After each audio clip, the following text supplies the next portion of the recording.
Okay, here we are on a heading of north with the flight director off.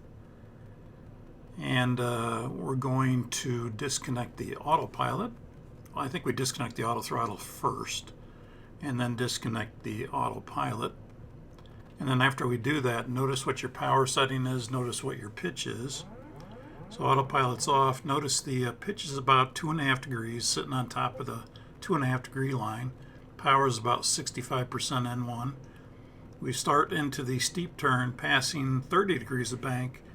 We're going to increase our back pressure slightly, and we're going to start to add power from 65% up to about 70-71%.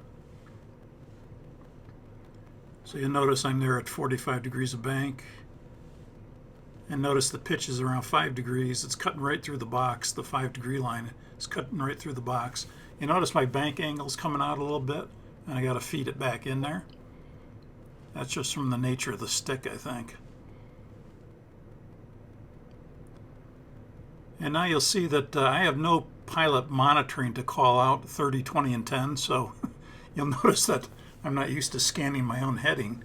So I kind of roll past the heading here and then start rolling out late. So I'm going to end up on a heading of about 171, which is still within the 10 degree tolerance, but we're actually not used to scanning our own heading because we get the calls from the pilot monitoring. So you'd have to train yourself to scan your own heading. Okay, now I go into a right turn. And again, nice slow controlled turn. Again, passing 30 degrees of bank. Doesn't take much back pressure, and again, you don't feel it in the desktop. You notice my power is going to go from that 65% up to about 71%. And then I'm scanning my attitude, my speed, and my altitude. And then I'm trying to make very small corrections to get back on it if I need to. And this rollout I do a little better in rolling out on the heading. So here comes the rollout. And then as you roll out, you want to bring the nose back down to where it was. And you'll notice I'll start to bring the power back to 65% and then stabilize at 10,000 feet at 280 knots. Okay, moving into the stalls, here we are on a downwind leg for the ILS approach to runway 34 right at Seattle. We're going to go ahead and we get the descent to 4,000 feet. We go flight level change. ATC says expedite to 4,000 feet, so we extend the speed brakes. And as we start down, we keep the speed at 250 knots. And then we go ahead and turn off the auto throttle arm switch. And then I also remove the auto throttle disconnect message from ICAS. And then we're basically sitting there fat, dumb, and happy 1,000 feet until the airplane levels off at 4,000 and gets too slow. So the idea is that you're distracted, you didn't notice the auto throttle's off. And again, we are going to ignore the airspeed low message, and we're going to recover at stick shaker or buffet, whichever comes first. Now you'll notice I'm going to do it right at stick shaker. I could have done it when you hear the buffeting, if you hear it. You can't feel it, but you can hear it. So you notice the airplane levels off at 4,000. The auto throttle arm switch is off. The airplane decelerates. And remember, we have the speed brakes extended now. So when we recover, there's the airspeed low. We're going to have to add power, lower the pitch, and retract the speed brakes more or less all at the same time. Here comes stick shaker. Okay, disconnect the autopilot. I'm a little slow in lowering the pitch here. And then I retract it, and that's probably because I'm trying to find the button to retract the speed brakes. Check speed. And you notice I keep the nose down there. I can lose some altitude, that's fine. Airspeed comes up. When it gets back to bug speed, I'm going to power back. I'm kind of just holding my altitude now. And now I can power back to the bug. And that's the end of the maneuver. Once I power back at the bug, it's over. I can now climb to 4,000 feet, which I'm starting to do. And then I can get the autopilot on anytime, or call for the autopilot, and then get the modes I want to be in back. So you see I engage the left autopilot command. I go, I bring the auto throttle arm switch back to arm, and I go back to the speed mode. And then the instructor examiner tells me to go slow to flap 5 speed. Flaps 1. So I'll go flaps 1, I'll set flap 1 speed.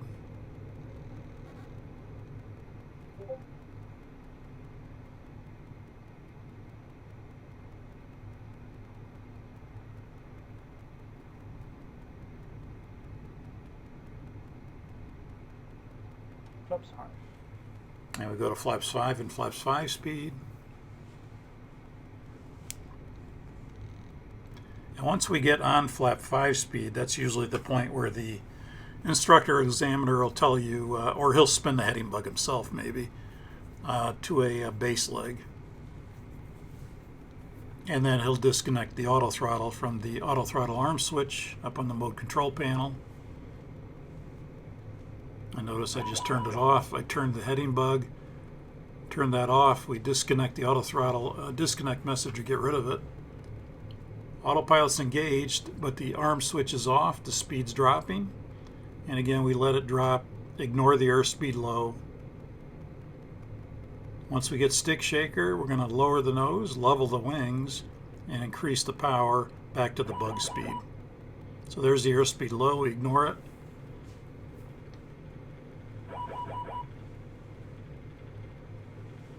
Stall, stall. I disconnect the autopilot, pitch down, level the wings. The power's already increased. Now I'm powering back at the bug. And I'm just going to hold my altitude now.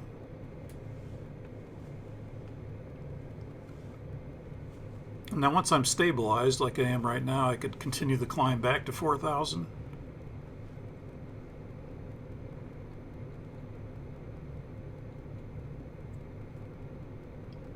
And we're back left autopilot command, auto throttle arm switch to arm, the speed mode for the auto throttle. Flaps 10. And now we'll go to flaps 10. We're on a base leg for the ILS 3-4 right.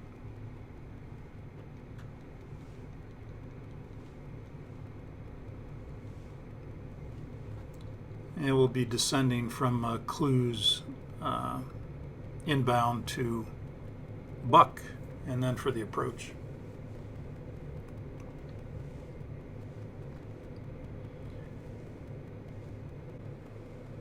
Glide slope high.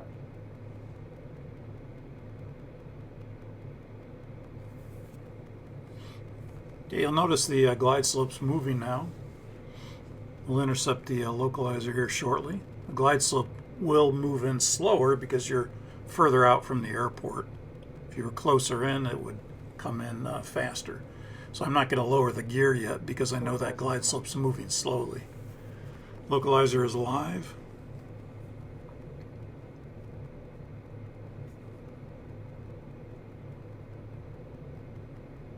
Localizer capture.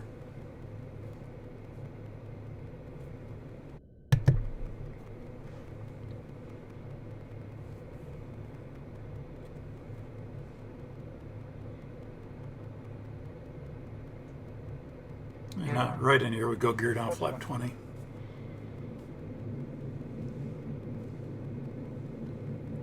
And we'll bug the speed to flap 20 speed and arm the speed brakes.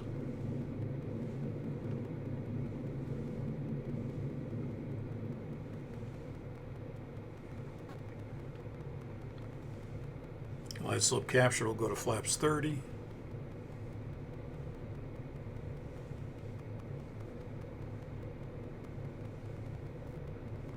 Glide slope capture. And flaps 30. Flaps 30, set the speed. We'll set our missed approach altitude. And we'll do the landing checklist. Speed brake, armed, landing gear down, flaps 30. Landing checklist complete.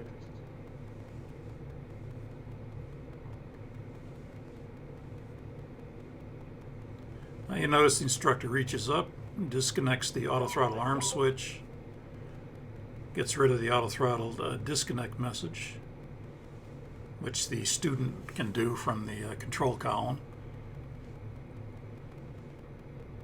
And now we're going to bring the power back to about 55% N1.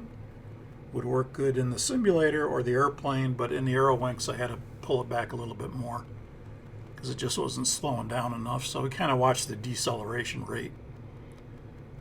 And it requires about 50% here.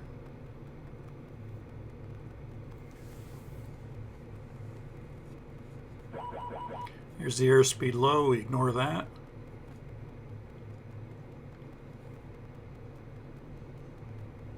Again, when we get stick shaker, we disconnect the autopilot, pitch down, add power, and allow the airspeed to increase. Check speeds. Stall, stall. Autopilot disconnects, pitch down, speed increasing. As we get on speed, I'll start to slowly pull the power back a little bit to stabilize. I'm holding my altitude, and now I'm going to go around. So go around thrust. I have to manually advance the thrust levers because the auto throttle arm switch is off. We'll go flaps 20. Positive rate, gear up. Positive rates. Gear up.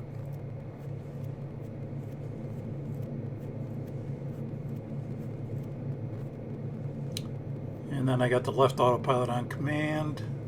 And then I'll go flight level change and bug up.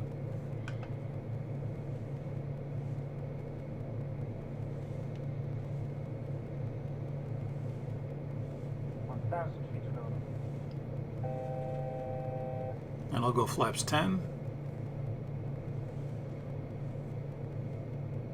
Flaps 10.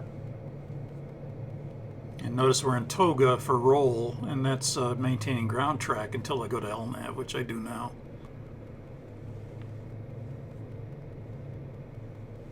Flaps 5. Now we go flaps 5. Airplane will level off at 5,000, flaps 5. 200 knots for the holding pattern, but we're still far away. We haven't even reached the runway yet.